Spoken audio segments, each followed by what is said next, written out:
दोस्तों, प्रकृति ने हमारे शरीर को 5 तत्वों से बनाया, लेकिन कलयुग के इंसानों ने उसमें एक तत्व और अधिक कर दिया, और वह है पैसा। पैसों से सब चीजें नहीं खरीदी जा सकती, लेकिन पैसों से बहुत कुछ खरीदा जा सकता है। अगर आप ये कहानी सुन लेंगे तो शायद आपकी गरीबी भी मिट सकती है, क्योंकि इसमें छुपी 5 बातें हर किसी की किस्मत बदल सकती हैं। एक ऐसी बहू की कहानी जिसने अपनी समझदारी से अपनी सास की जिंदगी पूरी तरह बदल दी। और यकीन मानिए, अगर आप इन 5 बातों को समझ गए तो आपके घर की तंगी भी खत्म हो सकती है। आज की ये कहानी आपको 5 ऐसी दुर्लभ और महत्वपूर्ण बातें बताएगी जो यदि आपने स्मरण कर लिया और अपने जीवन में अमल कर लिया तो वह कभी अपने जीवन में गरीब नहीं रह सकता। कभी उस मनुष्य को धन की कमी नहीं हो सकती। ये 5 बातें आपके जीवन में बहुत काम आने वाली है। इस कहानी में एक वृद्ध पक्षी है जिसने बताया कि आखिर ये गरीबी रूपी अभिशाप हमें क्यों भोगना होता है। तो शुरू करते हैं आज की ये प्यारी सी कहानी। किसी जंगल में एक वृद्ध पक्षी और एक तोता वृक्ष में रहते थे। उन दोनों के बीच बहुत ही प्रेम था। तोता अक्सर दुनियादारी की बातें वृद्ध पक्षी को सुनाता रहता था। जब भी तोता का मन नहीं लगता था तो वह वृद्ध पक्षी से कहता था कि आज मुझे अच्छा नहीं लग रहा है, कोई ऐसी कहानी सुनाओ जिससे मेरे मन को शांति मिले और कुछ ज्ञान प्राप्त हो। ऐसी कहानी सुनाओ जिससे दुनिया के लोग कुछ सीख सके, क्योंकि ज्ञानी का धर्म है कि वह अपने ज्ञान से लोगों का भला करे, उनका मार्गदर्शन करे, उन्हें मुश्किल वक्त से निकलने का उनको रास्ता बताए। तब वृद्ध पक्षी कहती है, हे तोता, मैं तुम्हें बहुत अच्छी कहानी सुनाती हूं। यह कहानी लोगों की गरीबी मिटा देगी, लोगों को धनवान बना देगी। तुम इस कहानी को ध्यान देकर सुनना। तब वृद्ध पक्षी तोते को एक बहुत ही ज्ञानवर्धक कहानी सुनाती है। वृद्ध पक्षी कहती है कि प्राचीन समय की बात है, किसी नगर में एक गरीब व्यक्ति रहता था। उस गरीब औरत के 6 बेटे थे। वह औरत इतनी गरीब थी कि 2 वक्त की रोटी भी उसे ठीक से नसीब नहीं होती थी। उसका और उसके बेटों का कभी ठीक से पेट नहीं भर पाता था। उसने अपने जीवन में कभी अच्छे वस्त्र और अच्छा भोजन नहीं देखा था। वह गरीब महिला अपने साथ अपने बेटों को भी लेकर एक साहूकार के यहाँ नौकरी किया करती थी, और साहूकार उसे नौकरी के बदले में प्रतिदिन 3 पाई जौ दिया करता था। वह 3 पाई जौ के दाने अपने घर पर लेकर आती थी, तब कहीं अपने लिए घर पर भोजन बना पाती थी। उन 3 पाई जौ के दानों से जो भोजन बनता था उसे उस गरीब महिला का और उसके बेटों का कभी पेट नहीं भर पाता था, क्योंकि उसका बहुत विशाल परिवार था। इसीलिए भोजन बहुत कम हो जाता था। परिवार के अधिकतर लोग भूखे रह जाते थे। वह महिला पर ही लिखी तो थी नहीं, और ना ही वह कभी अपने बेटों को पढ़ा पाई थी, इसीलिए कहीं ढंग का काम भी नहीं मिलता था। पेट पालने के लिए वह और उसके बेटे साहूकार का काम करने चले जाते थे। साहूकार की मजदूरी ही उसकी जीविका का साधन था। साहूकार भी बहुत चालाक आदमी था। वह जानता था कि इन अनपढ़ गवार को कोई काम तो देगा नहीं, और ना उनकी घर की स्थिति इतनी ज्यादा अच्छी है जो ये हर दिन बैठकर खा सके। इसीलिए वह काम के बदले में केवल 3 पाई जौ देकर ही उन्हें बहला दिया करता था। संसार में आपकी कमजोरी का फायदा उठाने वाले बहुत बैठे हैं। जैसे बिल में रहने वाले मेंढक और छोटे छोटे जीवों को सांप खा जाता है, उसी तरह विरोध ना करने वाले को और कमजोर लोगों को धूर्त और चालाक लोग खा जाते हैं। साहूकार उस महिला को धमका कर रखता था, इसीलिए वह भय की वजह से साहूकार के यहाँ काम करती थी और उस काम धंधे को त्याग नहीं पाती थी। दिन भर काम करने के बाद भी उनका कभी ठीक से पेट नहीं भर पाता था। एक समय की बात है, वह गरीब महिला शाम के समय अपने चूल्हे में लकड़ी जला रही थी। वह भोजन बनाने की तैयारी कर रही थी। तब तक वह क्या देखती है कि पड़ोस में रहने वाली एक वृद्ध माता उसके पास आती है और कहती है, अरे बेटी, तुम रोज इसी तरह से साहूकार के यहाँ काम करने के बाद घर आती हो और शाम को आने के बाद तुम अपने लिए भोजन बनाती हो, तब कहीं जाकर तुम खाती हो और सुबह को फिर जल्दी साहूकार के यहाँ काम पर चली जाती हो। तुम एक काम क्यों नहीं करती? तुम्हारे 6 बेटे हैं, तुम इनमें से अपने एक बेटे का विवाह कर दो। तुम्हारे घर में जब बहू आ जाएगी तो तुम्हारे लिए काफी सुविधाएं हो जाएंगी। वह घर को संभाल लेगी। उस वृद्ध माता को नहीं मालूम था कि महिला के जस्ट बेटे का विवाह पहले ही हो चुका है। उस गरीब महिला ने बताया, हे माता, मेरे जस्ट बेटे का विवाह तो हो चुका है। उसकी बहू इस समय अपने मायके में रहती है। तब वृद्ध माता कहती है, तो तुमने भोजन बनाने के लिए अपनी बहू को बुलाया क्यों नहीं? महिला ने जवाब दिया, वृद्ध माता, आप तो सब कुछ देख रही है कि हमारे घर की हालत क्या है। ना तो बारिश से बचने के लिए सर पर छत है और ना लेटने बैठने के लिए कोई चारपाई। बहू को बुलाकर हम उसे कहाँ रखेंगे? और हमारे घर पर कोई अच्छे सही सलामत वस्त्र भी नहीं है जिन्हें बिछाकर वह बेचारी रात बिता सके। यहां अपने लिए भी पेट भरने को भोजन नहीं है। बहू आ जाएगी तो उसका खर्च कैसे करेंगे? इसलिए हम बहू को नहीं लाते हैं। तब वह वृद्ध माता पूछती है, अरे बेटी, तुम्हारे पुत्र की शादी हुए कितना समय हो चुके हैं? तब वह गरीब महिला कहने लगी, अरे माताजी, हमारे पुत्र की शादी हुए 2 साल हो चुके हैं। माताजी ने पूछा कि जब 2 साल हो चुके हैं तो क्या तब से लेकर अब तक तुम्हारी बहू तुम्हारे घर पर नहीं आई है? गरीब महिला ने कहा, हाँ, वह मेरे घर पर अभी तक नहीं आई है क्योंकि हमने उसे बुलाया ही नहीं। तब बुढ़िया कहती है, बेटी, तुम ऐसे कब तक परेशान रहोगी? आई एम सॉरी, इसलिए अपनी बहू को अपने घर बुलवा लो। उस महिला ने जवाब दिया, माताजी, हमें माफ करना, हमारे पुत्र के पास में सही सलामत वस्त्र भी नहीं है जो उन्हें पहनकर वह अपने ससुराल जाकर बहू को बुला लाए। तब बुढ़िया ने कहा, अगर ऐसी बात है तो तुम चिंता मत करो, मेरे घर से मेरे बेटे के वस्त्र ले जाओ और उन्हें पहनाकर तुम अपने बेटे को भेज दो। वह माताजी उस गरीब महिला को अपने साथ लेकर अपने घर गई और अपने घर से अपने बेटे के वस्त्र निकाल कर लाई और कहा, इन वस्त्रों को तुम ले जाओ और अपने बेटे को पहना दो और अपने बेटे से कहना कि वह ससुराल जाकर के अपनी बहू को बुला लाए।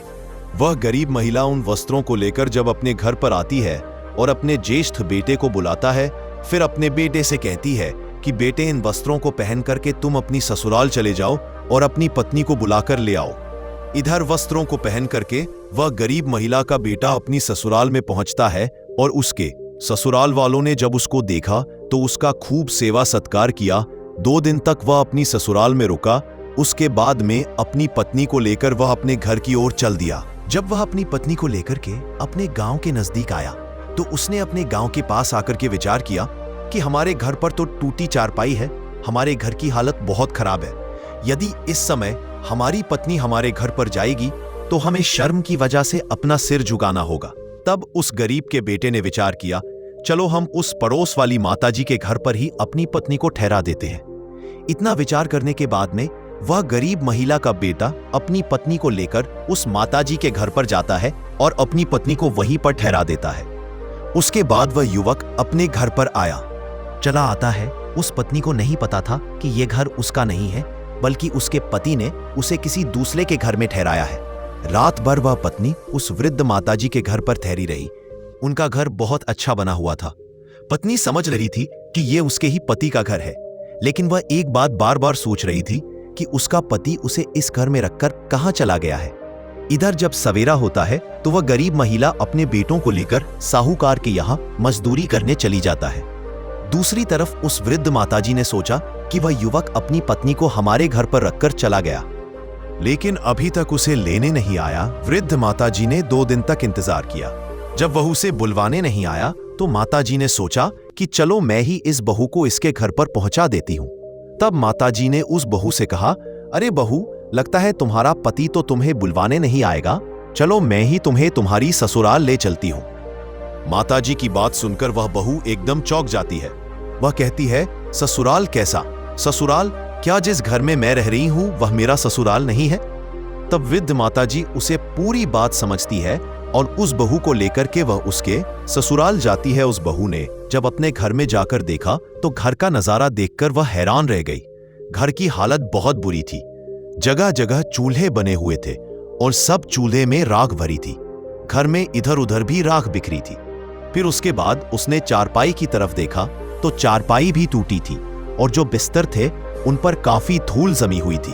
घर की छत आधी टूटी हुई थी। घर के अंदर की दीवारें धुएं से काली हो गई थी। पूरे बर्तन सब इधर उधर बिखरे थे। अपने ससुराल का ऐसा हाल देखकर बहू की आंखों में आंसू आ गए। वह बैठकर रोने लगी। इधर जो माताजी थी, माताजी, वह तो उसको उसके घर पर रखकर अपने घर चली आई। वह बेचारी अकेली अपने घर पर बैठकर अपनी किस्मत को कोसने लगी। वह बहू अपने घर की इस हालत को देखकर काफी देर तक रोती रही। उसके बाद उसने विचार किया कि अब चाहे रो या हंसू, रहना तो मुझे इसी घर में है, क्योंकि मेरा विवाह इसी घर में हुआ है। वह बहुत चतुर और बुद्धिमान थी। वह मन में सोचने लगी कि अब इस तरीके से रोने से कोई काम चलने वाला नहीं है, मुझे ही कुछ करना होगा। तब उस बहू ने बुद्धिमानी से काम लिया। वह घर की हालत ठीक करने में लग गई। बुद्धिमान लोग मुश्किल वक्त में भी घबराते नहीं है, बल्कि अपनी बुद्धि से काम लेकर स्थिति को अपने अनुकूल बना लेते हैं। वह बहू वहां से उठती है और जितने घर में चूल्हे बने हुए थे उन सभी चूल्हे को एक एक करके फोड़ देती है और उन चूल्हे में से एक चूल्हा रहने देती है और घर के सभी बिस्तरों को अच्छी तरह से साफ करती है। सारे बर्तनों को धोकर एक जगह रखती है। काली काली जो दीवारें थीं उनकी पुताई करके साफ सुथरा बना देती है। इस तरह से सफाई करके उसने अपने घर की सूरत बदल दी। इसीलिए तो स्त्री को घर की लक्ष्मी कहा जाता है। स्त्री ही घर की शोभा होती है। इधर वह बहू उस टूटे फूटे नर्क जैसे घर को साफ सुथरा बना देती है। उसे काम करते करते शाम हो जाती है और वह अपने पति के आने का इंतजार करती है। काफी अंधेरा हो गया था, लेकिन उसका पति अपने भाइयों के और अपनी माता के साथ अभी तक लौटकर घर पर नहीं आया था। तो वह बहू घबराने लगती है और सोचती है कि मैं इस घर में अकेली हूं, मेरा पति अभी तक नहीं आया है, कोई दुष्ट आदमी मेरे घर में न घुस आए। उसके मन में इस तरह की बातें चल रही थी। तब वह क्या देखती है कि उसकी सास अपने बेटों के साथ घर के अंदर आती है। जब वह घर में घुसते हैं तो घर के अंदर का नजारा देखकर दंग रह जाते हैं। उसने देखा कि घर का तो हुलिया ही बदल गया है। वह अपनी बहू से जाकर पूछता है कि बहू, यह तुमने क्या किया? अपने घर में इतने सारे चूल्हे थे, तुमने उन चूल्हे को क्यों फोड़ दिया? तब वह बहू कहने लगी, माँ जी मुझे माफ करना, आज से केवल इस घर में एक ही चूल्हा रहेगा और सभी के लिए मैं भोजन बनाकर दूंगी। किसी को अलग चूल्हा में आग जलाने की जरूरत नहीं है। बहू की ऐसी बातें सुनकर उसकी सास और उसके देवर सब बहुत प्रसन्न हो जाते हैं। उसके बाद जो 3 पाए जौ दाने साहूकार ने उसे दिए थे वह उसने अपनी बहू को दे दिए। बहू ने उससे उनका भोजन तैयार किया और सबको भोजन कराया, लेकिन उस भोजन से उनमें से किसी का पेट ठीक से नहीं भर पाया। वह बहू 2 दिन तक तो इसी तरह से उन्हें भोजन बनाकर देती रही, लेकिन वह भोजन उनके लिए पर्याप्त नहीं हो पाया। जैसे ही तीसरा दिन हुआ तब उसने अपनी सास से कहा कि माँ जी, आप रोजाना उस साहूकार की मजदूरी करने जाती हो और वह साहूकार आपको रोज 3 पाए के दाने देता है। उन 3 पाए जौ से हमारा गुजारा नहीं हो पा रहा है। आज आप साहूकार के पास जब काम करने जाओगे तो जब शाम के समय में साहूकार आपको 3 पाए जौ देगा तो उससे कहना कि इन 3 पाए जौ से हमारा गुजारा नहीं चलता है, हमें कम से कम 3 गुना जौ और दीजिए, नहीं तो हम कल से काम पर नहीं आएंगे। बहू की बात सुनकर वह गरीब महिला कहती है, अरे बहू, तुम नहीं जानती हो, वह साहूकार बहुत ही कंजूस और दुष्ट है। अगर मैं उससे कहूंगा कि मुझे इससे 3 गुना ज्यादा बढ़ाकर दे दो तो साहूकार सनकी है, कहीं हमें मारने ना लग जाए। इसी वजह से मेरी उससे कहने की हिम्मत नहीं होती है। बहू ने जवाब दिया है, माँ जी आप परेशान मत होइए, आप जाकर कम से कम उससे यह बात कहकर तो देखिए, क्योंकि कई बार आदमी अपनी इन्हीं कमजोरियों की वजह से स्वयं को मिलने वाले लाभ से वंचित रह जाता है। उस समय वह अपने ही दिमाग से दूसरे के दिमाग को सोचता है और उन्हीं बातों को सोच सोचकर वह मनुष्य घबराता रहता है और उसी भय से स्वयं को मिलने वाले लाभ से वंचित कर देता है। बहू ने समझाया कि देखो, आप यह बात साहूकार से जरूर कहना, वह आपसे कुछ नहीं कहेगा। अगला दिन होता है, वह गरीब महिला अपनी बहू के कहने पर साहूकार के यहाँ काम पर जाती है। पूरे दिन साहूकार का काम करती है और शाम के समय 3 पाई के दाने लेकर के जब साहूकार आता है और उस गरीब महिला को देता है तो वह कहती है कि साहूकार, आप इतने दाने मुझे देते हो, इन जौ के दानों से हमारा गुजारा ठीक से नहीं हो पाता है। इसके 3 गुना दाने हमें और बढ़ाकर दे दिया करो, हमारा विशाल परिवार है। अब तो हमारे घर में हमारी बहू भी आ गई है। उस महिला के इतना कहने पर साहूकार ने 3 गुना और बढ़ाकर उसे अनाज दे दिया। उस अनाज को लेकर वह गरीब महिला प्रसन्न होते हुए अपने घर चली जाती है। उसके बाद उस बहू ने उस अनाज को पीसकर भोजन बनाया उस दिन सभी लोगों के पेट अच्छी तरह से भर गए। अब तो कुछ दिन तक इसी तरह से चलता रहा। एक दिन बहू ने फिर अपनी सास से कहा, माँ जी, आज जब आप काम पर जाओ तो साहूकार से फिर से कहना कि वो अनाज की मात्रा और बढ़ा दे। इतना हमारे घर के लिए पर्याप्त नहीं हो रहा है। तब उसकी सास बोली, अरे बहू, क्या पागल हो गई हो? पिछली बार तो उसने बढ़ा दिया था। यदि अब मैंने उससे कहा तो वो मुझे बहुत गुस्सा करेगा। एक बार तो मैंने हिम्मत जुटा करके उससे कह दिया। अब दोबारा मुझ में इतनी हिम्मत नहीं है जो मैं उससे कह पाऊं। तब उस बहू ने कहा, माँ जी, आप घबराइए मत, आपका साहूकार आपको कोई हानि नहीं पहुंचाएगा। आप उस साहूकार के पास बिना घबराए जाइए और उससे यह बात कहना कि कुछ दानों की मात्रा और बढ़ा दे। वो जरूर आपकी बात मान लेगा।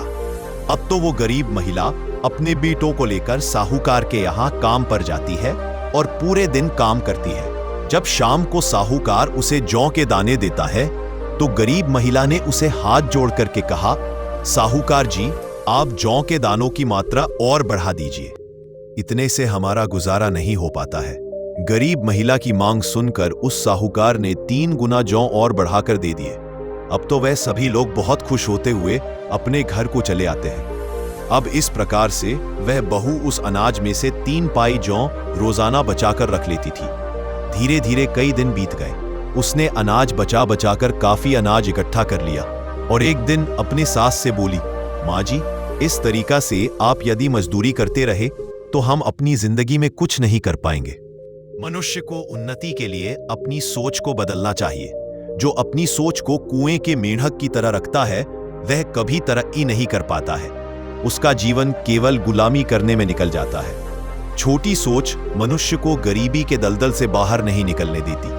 जब आदमी बड़ा सोचता है तभी वह कामयाबी पाता है। समय के साथ मनुष्य को बदलते रहना चाहिए और सोचते रहना चाहिए। आगे गरीब महिला की बहू ने उससे कहा, माँ जी, आप कोई स्वयं का धंधा खोल लीजिए। जब हम कोई अपना काम करेंगे तो हमें उसमें अधिक मुनाफा होगा। अपनी बहू की बात सुनकर वह बोली, अरे बहू, कैसी बातें करती हो? भला हमारे पास है ही क्या जो हम अपना काम कर सके? तब बहू कहती है, माँ जी, मैं रोजाना जॉब बचाकर रख लेती थी। अब हमारे पास काफी अनाज इकट्ठा हो चुका है। आप उस अनाज को बाजार में बेच आओ और बाजार में कोई दुकान देख लो और अपनी छोटी सी दुकान खोल लो। जब हमारा खुद का काम हो जाएगा तो हमें अच्छा मुनाफा हो जाएगा। गरीब महिला बोली, बहू, तुम कहती तो ठीक हो, लेकिन अगर यह बात साहूकार को पता चल गई तो वो हमें बहुत गुस्सा करेगा। बहू ने कहा, माँ जी, आप साहूकार के गुलाम नहीं हो। हमारी मर्जी हम काम करें या ना करें।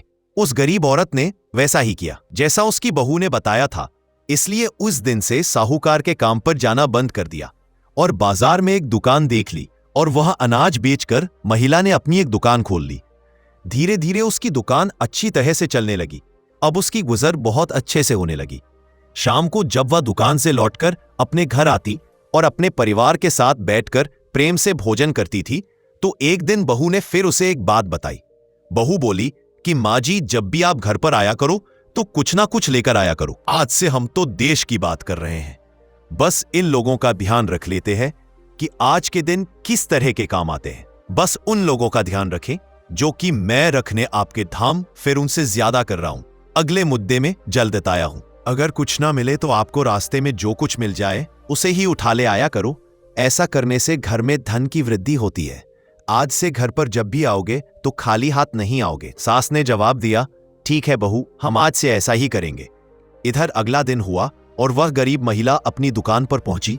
अपने सभी बेटों के साथ पूरे दिन दुकान पर रहती है और शाम को जब घर पर आती थी तो कुछ ना कुछ लेकर आती थी। चाहे रास्ते में उसे एक कागज ही मिल जाता तो वह उसे ही उठा लाती थी। बहू उस चीज को ठीक से कोने में संभाल कर रख देती थी। इस तरह से कुछ दिनों तक ऐसा ही चलता रहा। एक दिन क्या होता है कि उसकी सास जब दुकान से लौटकर घर की ओर आ रही थी तो उसे घर पर ले जाने के लिए कुछ भी नहीं मिला। तो वह सोचने लगी कि यदि मैं खाली हाथ घर पर गई तो बहू मुझसे पूछेगी तो मैं क्या कहूंगा। तब वह हम पर बहुत नाराज होगी। तब उसने देखा कि रास्ते में एक मरा हुआ सर्प था। वह गरीब महिला सर्प के पास में गई और सोचने लगी, ये तो मरा हुआ सर्प है, क्यों ना आज मैं इसको ही घर पर ले जाऊं। उसके बाद वह एक लाठी से उस सर्प को उठाती है। अब अगर बहू माना है कि हम भी धंधे पर उठाकर वह बिना बांधी। अगर कुछ ना मिले तो आपको रास्ते में जो कुछ मिल जाए उसे ही उठा ले आया करो। ऐसा करने से घर में धन की वृद्धि होती है। आज से घर पर जब भी आओगे तो खाली हाथ नहीं आओगे। तोपट, अगर कुछ ना मिले तो आपको रास्ते में जो कुछ मिल जाए उसे ही उठा ले आया करो। ऐसा करने से घर पर ले जाऊं। उसके बाद वह एक लाठी से उस सर्प को उठाती है और अपने घर पर ले आती है। इधर जब उसकी बहू देखती है कि उसकी सास एक मरे हुए सर्प को घर में लाई है तो वह कहती है, अरे माँ जी, आज आप ये क्या ले आए हो? ये तो सर्प है, ये कोई घर में लाने की चीज नहीं है। सास ने कहा है, बहू तुमने ही तो कहा था कि कुछ ना कुछ लेकर आया करो, खाली हाथ मत आया करो। आज मुझे कोई वस्तु नहीं मिली, केवल ये मरा हुआ सर्प ही मिला था तो मैं इसे उठा लाई। इसमें मेरी क्या गलती है? बहू बोली, कोई बात नहीं, इसे छत के ऊपर फेंक दीजिए। उस बहू ने उस सर्प को अपनी छत के ऊपर फेंक दिया। एक दिन उसी नगर के राजा की रानी का एक कीमती हार एक चील लेकर आकाश में उड़ गया और वह चील उस हार को लेकर के उस बहू के घर की छत के ऊपर से गुजरा। चील की नजर छत पर गई और उस मरा हुआ सर्प दिखाई दिया। चील जो कीमती हार लेकर आया था, वहां हार तो उसने छत पर ही छोड़ दिया और उस मरे हुए सर्प को उठाकर ले गया। इधर अगले दिन वह बहू अपने कपड़े सुखाने के लिए छत पर पहुंची तो उसकी नजर उस हार पर गई। वह उस हार को उठा लाती है और उस कीमती हीरे के हार को देखकर बहुत प्रसन्न होती है। उसने वह हार अपनी संदूक में छुपाकर रख दिया। इधर पूरे नगर में यह बात फैल गई कि रानी का हार चील लेकर चला गया। राजा ने पूरे नगर में घोषणा करवा दी और अपने सैनिकों को चारों दिशाओं में भेज दिया कि पता करो कि वह चील उस हार को लेकर कहां गया है। वह हार जिस व्यक्ति को मिल जाए वह तुरंत राज दरबार में पहुंचा दे। वह हार हमारी रानी का है, जो कोई उस हार को पहुंचाएगा उसे हम बहुत सारा इनाम देंगे। सारे शहर के लोग उस हार की तलाश में लग गए। इधर यह बात उस बहू को मालूम हुई कि रानी का हार बताने वाले को या पहुंचाने वाले को राजा साहब मुंह मांगा इनाम देंगे। लेकिन वह राजा कई दिनों तक इंतजार करता रहा कि कोई उस हीरे के हार को लेकर के आएगा, पर अभी तक किसी ने हार नहीं पहुंचाया। अब तो राजा को गुस्सा आने लगा। राजा अपने सैनिकों से और मंत्रियों से कहता है, जल्दी से पूरे नगर में यह खबर फैला दो कि वह हार अभी तक कोई लेकर नहीं आया है। अगर वह हार किसी को मिल गया और अगर किसी के घर में रखा पाया गया तो राजा उसे कठोर दंड देंगे। यह खबर उस गरीब महिला को जब पता चलती है तो वह अपनी बहू से कहती है, बहू, राजा का हार चोरी हो गया है। पहले तो राजा ने हार देने वाले को इनाम की घोषणा की थी, लेकिन अब राजा ने कहा है कि जिसके पास हार होगा उसे सजा दी जाएगी। बहू तो जानती थी कि वह हार उसी के पास है, लेकिन उसने अपने सास को नहीं बताया। बहू ने अपनी सास से कहा कि माँ जी, आप एक काम करिए, एक झूठ मूठ की पत्री लेकर राजा के दरबार में ज्योतिषी बनकर जाइए और राजा के सामने पत्री खोलकर राजा से कहना कि आपका कीमती हार आपके महल के पीछे कचरे के ढेर में है। बहू की बात सुनकर वह महिला घबरा गई और कहने लगी, बहू, तुम पागल हो गई हो क्या? अरे मैं उस हार के बारे में जानती तक नहीं हूं। अगर मैं राजा के सामने जाकर झूठ बोलूंगी तो राजा मुझे दंड देगा। बहू ने जवाब दिया, माँ जी, आप घबराते क्यों हो? मैं जो कह रही हूं आप उसे करिए। इस प्रकार से उस गरीब बहू की बातों पर उस महिला ने विश्वास कर लिया, क्योंकि आज तक उस बहू के बताए हुए रास्ते पर ही वह चलती आ रही थी। अब तो वह झूठ मूठ की ज्योतिषी बन गई और प्रति पत्रा लेकर राजा के दरबार में पहुंच गई और राजा से कहा, महाराज, मैं एक बहुत ही विद्वान ज्योतिषी हूं। मैंने आपके हार का पता लगा लिया। आपका हार आपके महल के पीछे कचरे में है। राजा ने जब उसकी बातों को सुना तब राजा ने अपने सिपाहियों को बुलवाया और कहा कि जाइए, हमारे महल के पीछे जो कचरा है उसमें से हार को ढूंढिए। राजा के सिपाहियों के पहुंचने से पहले वो हार उस बहू ने राजा के महल के पीछे जाकर फेंक दिया और हार को फेंक करके वो चुपचाप अपने घर लौट गई। इधर राजा के सिपाही जब उस हार को ढूंढने के लिए राजा के महल के पीछे गए तो उनको वो हार मिल गया। वो हार लाकर के उन्होंने राजा को सौंप दिया।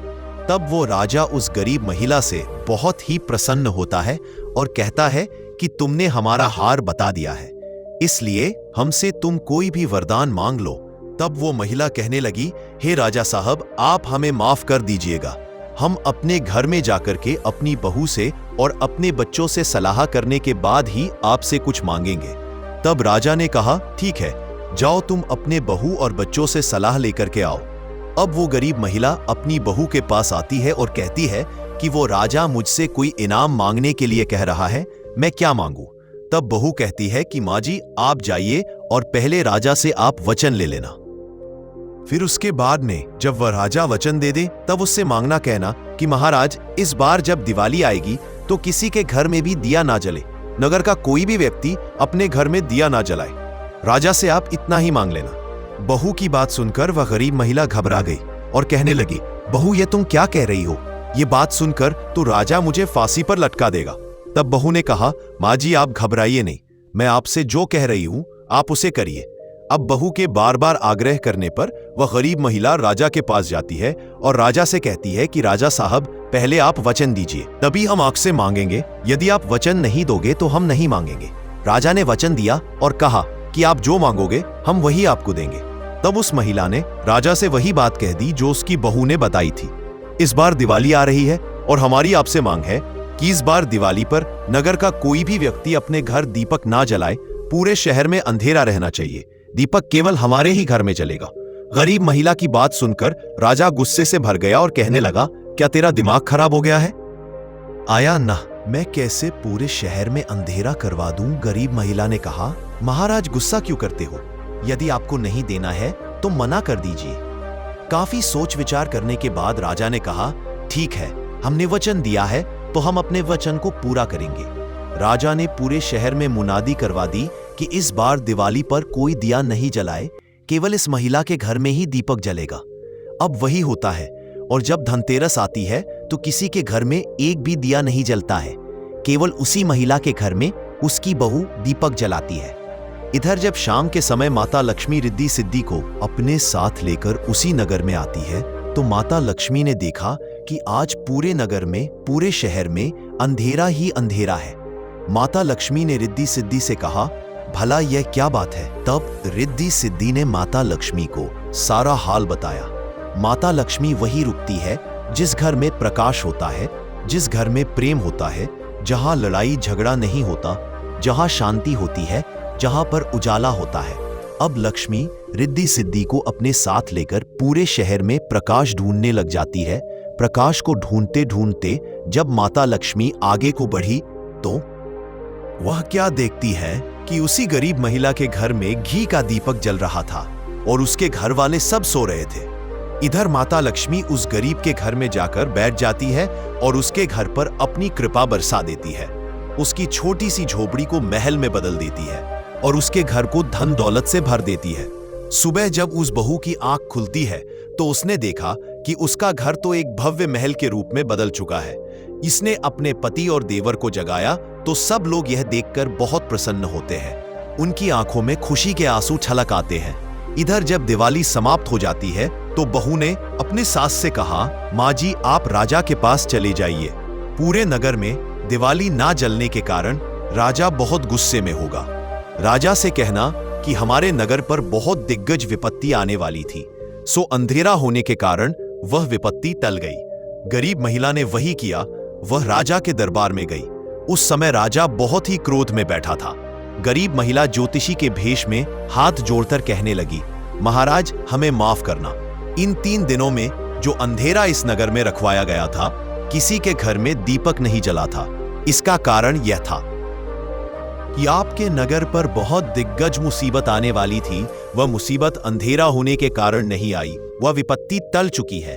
अब आप लोग हम पर नाराज मत होइए। इस बात को सुनकर के राजा बहुत प्रसन्न होता है। बाद वह राजा उस गरीब महिला को और भी बहुत सारा मुंह मांगा इनाम देता है। वृद्ध पक्षी आगे तोता से कहती है कि तोता, एक बुद्धिमान बहू की चतुराई से उनकी गरीबी अमीरी में बदल गई।